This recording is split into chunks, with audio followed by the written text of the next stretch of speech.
بچے جمع ہیں اور میں نے کہا کہ بچوں سے دعا کراؤں آپ کے لیے، اپنے لیے، امت کے لیے۔ فرمایا بچوں کی دعائیں ہمیشہ قبول ہوتی ہیں۔ سرکار کا فرمان ہے، مفہوم ہے،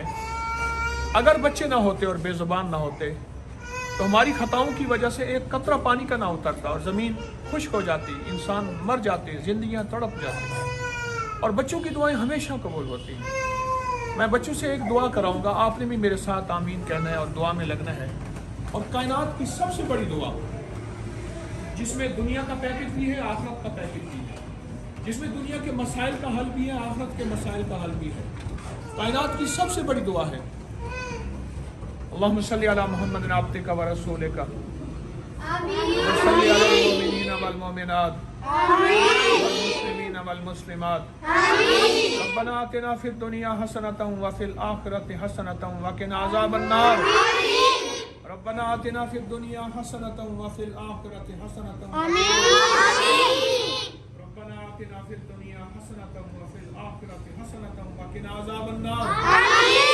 ربنا آتنا فی الدنیا حسنۃ وفی الآخرۃ حسنۃ وقنا عذاب النار ربنا آتنا فی الدنیا حسنۃ وفی الآخرۃ حسنۃ وقنا عذاب النار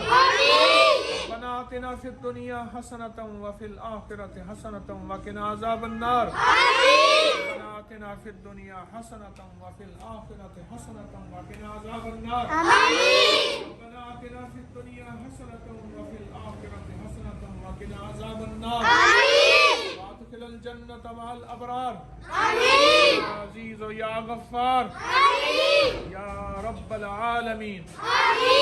آمین آمین آمین آمین آمین آمین آمین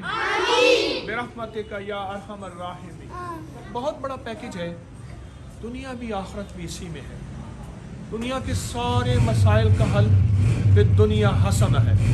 آخرت کے سارے مسائل کا حل وفی الآخرت حسنہ ہے۔ بچوں کی دعائیں قبول، جمعے کا دن، اور میں مسافر ہوں، کہیں گیا ہوا ہوں، پردیش میں ہوں، سفر کیا رات درس کے بعد، یہ قبولیت ہے۔ اور آپ الحمدللہ اس پوسٹ کو چلا کے اور اس میں بار بار دعاؤں میں آمین کہیں، اپنے مسائل، اپنی مشکلات، اپنی الجھنوں کا تصور کر کے، اور انشاءاللہ یہ دعائیں قبول ہیں اللہ کے فضل سے۔ جزاک